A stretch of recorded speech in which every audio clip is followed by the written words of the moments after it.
Alright, hey, we're gonna go over the single state guys. Here we go. That we learned or paid attention at all and did anything in this history class or this thing that we call history class. So, first off, oh my god, wait. Here we go. Okay, the Soviet Union guy. So, the Soviet Union founded all the way back when at some date I don't remember. And somebody's really distracting me. So, the Soviet Union, the leader was Joseph Stalin. Cool guy Joseph Stalin out here. He really took over from Lenin, killed all those people to get a spot. But his ideology really between started with communism, Marxism, and then we got to Leninism, and then we got to Stalinism.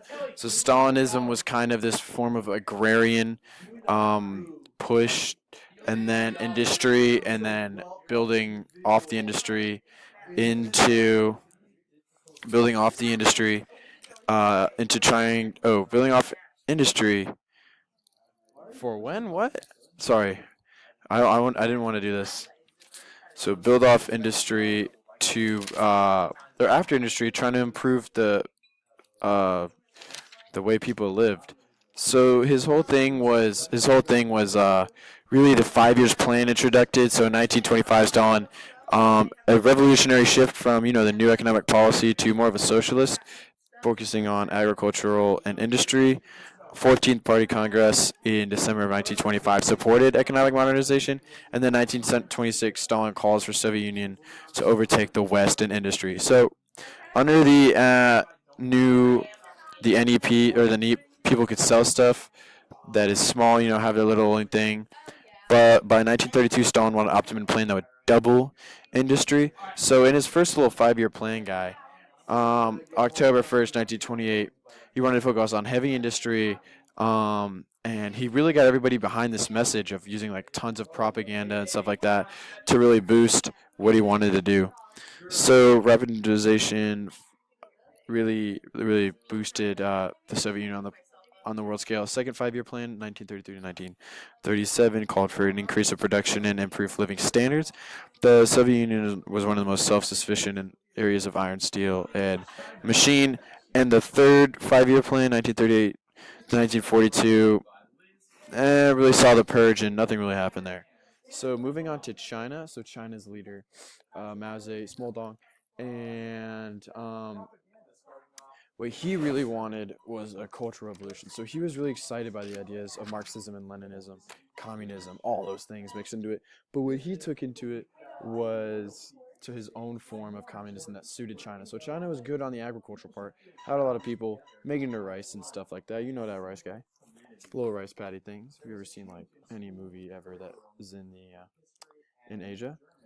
So he had his idea for suiting communism to a Chinese thing, and that's how you get Maoism.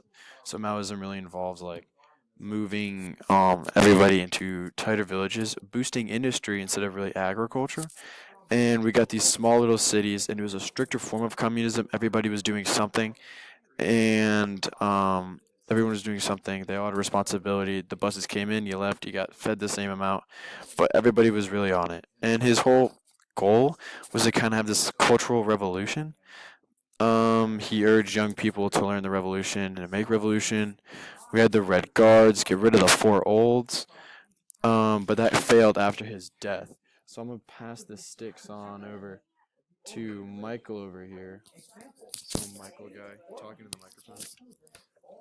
All right, so the next guy we got down here is we got Germany, and the leader of Germany was this guy here. His name was Hitler, so he was actually a pretty bad dude. And the Dude. and the ideology that he had is that he wanted to create a stronger Germany. He promoted social Darwinism, and he also mainly professed that Germany should be led by a Führer or like the a single leader in complete power. And he also thought that Germany was in danger from communists and Jews who were trying to destroy the Germany that they all love. And well, these were basically his policies and his political platform. And the way he promoted this is that the Jews were evil, and he was promoting extreme nationalism and the unification of the German people, which were spread out after the Treaty of Versailles. He also proclaimed that the Aryan race was the superior race and was really prominent about national expansion and getting a living space for the German people. He accomplished this by putting the Jewish people and others like gypsies and other communists in the area into concentration and work camps where they were like literally worked to death. And also, he conquered from Belarus to Greece, which became the living area for the German people in which they could expand and be a great people once more. And the last thing, he also was able to become the Führer, or the leader of the German people. All right, and then the next guy we got here is Cuba, and Cuba, its leader was Fidel Castro.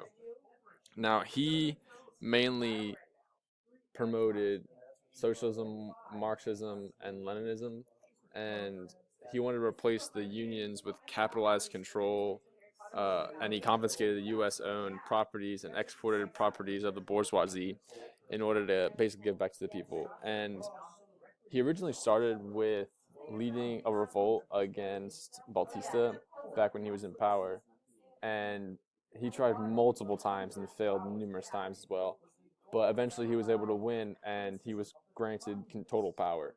Now, originally he had told people that, like, hey, if we win this, I'm going to give you free elections and get rid of government corruption. But, like, once he gained power, this kind of, like, really all went away, because Castro remained leader of Cuba until 2008 when he handed it off to his brother. There wasn't really any election with that at all. He just kind of, like, handed it off to his brother and was like, hey, you're next in line, go ahead.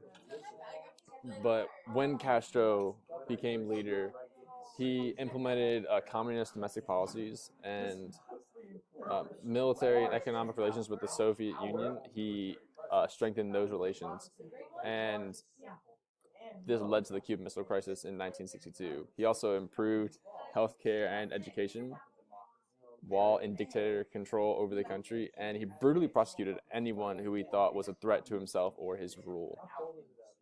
He killed thousands of people who were trying to flee the dictatorship, and was also responsible for fomenting communist revolutions all over the world.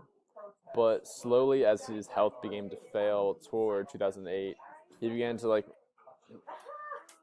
he didn't really hold tight to these policies anymore. Like, he was letting people leave easier from the dictatorship because of the Soviet Union collapse. Like, after the Soviet Union collapsed, Cuba fell into this economic pit for a while until they were able to build it back up, but it never was really what it was at the beginning. And yeah, that was that guy.